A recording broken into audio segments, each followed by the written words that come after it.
What's going on, guys? Today I'm doing a clutch replacement on my 2019 ZX10R.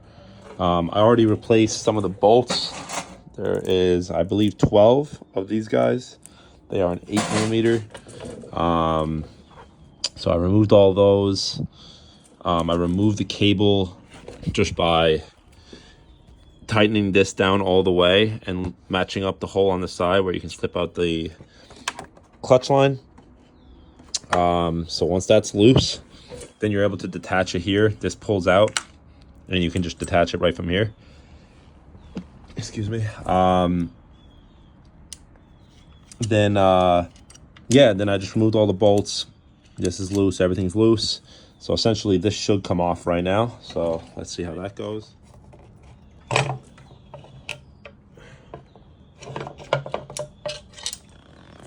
So actually no oil came out. So that's pretty good. That's the clutch cover, is completely off. Everything looks pretty good in here. See all the oil down there. Looking pretty good. Next, you're going to remove all of these, and then that'll give you access to all the clutch packs. So I just got one of them off. They're on there pretty tight. I was trying to get it off with an Allen key, and it didn't want to come off. So I am using this guy, the Impact. Seems to come off pretty easily with this.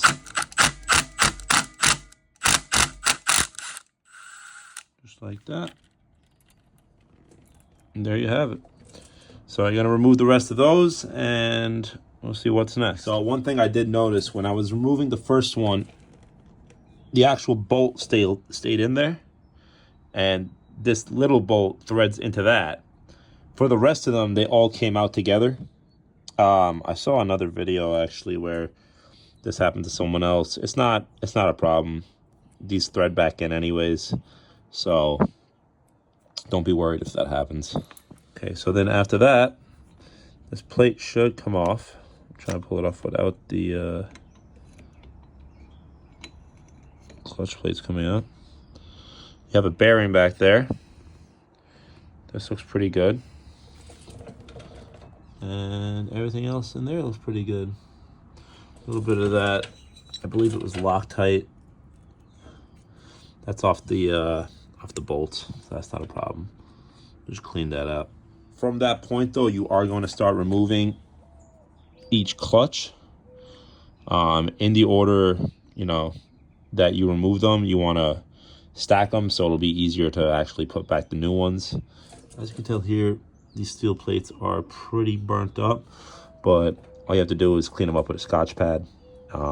They are steel, so they'll clean up just fine, and these are pretty cooked, but that's why we're replacing the clutch, right? So I just removed the last clutch. That's the whole stack right here. So basically clean out that little bit of Loctite stuff right here. And then I am going to clean up all the steel plates because they are a little burnt up. And then I'm going to start putting back the new clutches. So shouldn't be too bad. So they say you should always soak your new clutches in some oil. So I'm just using the top off a bucket. I'm going to let them soak for a few hours. And then honestly, it's kind of getting late, so I might just have them soak overnight. Doesn't really make a difference, but you do want to let them soak so that they don't burn when you first start the bike. This is the oil that I use on the bike. It's Motul 7100, so I'm just going to soak them in some of that. And then, and the next step would just be putting them back. Hey, what's going on, guys? So I started the bike this morning. It turned out it was not the clutch pack that was the problem. So all I've done right now is I removed the cover once again. I took off this plate right here, and I then pulled out this piece, which was right in the middle, and I pulled out the clutch pack, and the basket. Well, that's inside the basket right here. But I took off the nut. This nut goes right in the middle, and right behind the nut are these pieces. I heard you want to take these off the exact way they come out. So I literally just pulled them out and then zip tied them. They came out like this. I just put a zip tie on so that, you know, they don't lose order. So that's that. I got my clutch springs right here. Basically, the next thing that's going to happen is I'm going to pull off the basket. And that should give me access to everything behind the basket, which is the oil pump, I believe, or the chain for the oil pump. So we're going to remove that, and then I'm pulling out the transmission. So I'm going to send it out to get rebuilt or just repaired. I'm probably going to get some other work done to it too while I'm at it, but that is the plan. Basically, the basket won't slide out until you pull this piece off first. Then right behind this, you got this piece. And then right behind that is this piece. And this slides in here into the basket, which also has a bearing, which can come out. That's the bearing, I believe. So I'm going to keep that with that. That all goes into that, and that slips onto that over this, and everything kind of locks into place. Okay, guys, so I just got this piece off with the chain behind it off. Pretty easy, actually. All you had to do was, where is it? All you had to do was loosen this bolt that goes right here, and it gives slack on the chain. Once it's loose, you just pull this back like that, and it gives the chain enough room for it to slide off on this, because the chain is connected to this. Then you just slide it off, and the chain comes off the bottom. Pull it out, and then this piece, the bottom of the tensioner, is on a dowel that just slides right off. So I think it's better just to take it off and keep the bolt with it so you don't lose it. So that's basically it. Now all we have to do is, I think I have to remove this gear because it is in the way. And that's it then.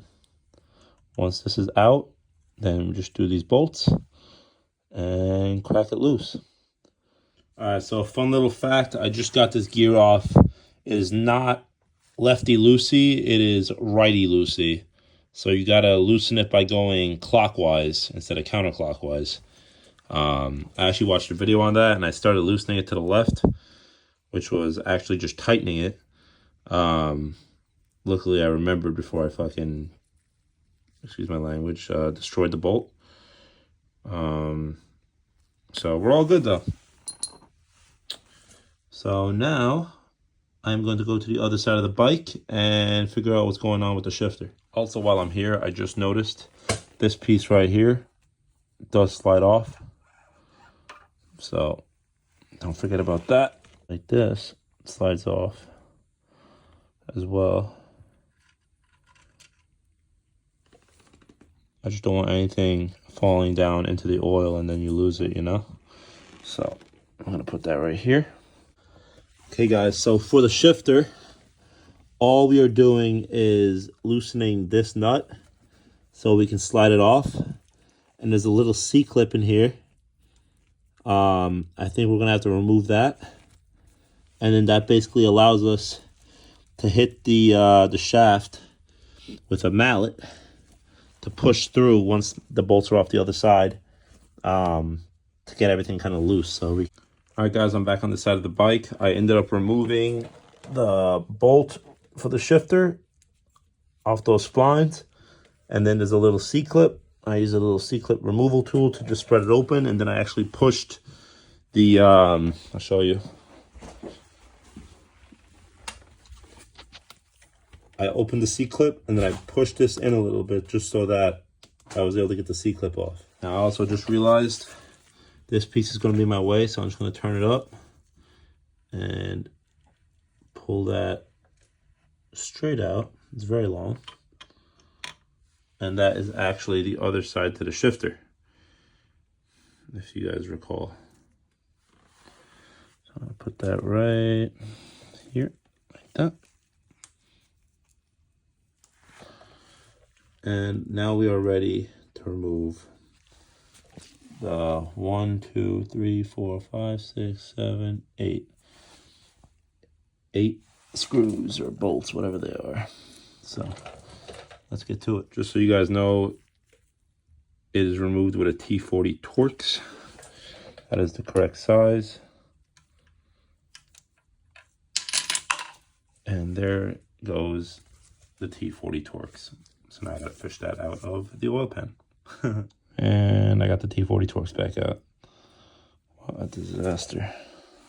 Okay guys, so transmission is out. I couldn't tell you what I'm looking at, but it is in fact out of the bike.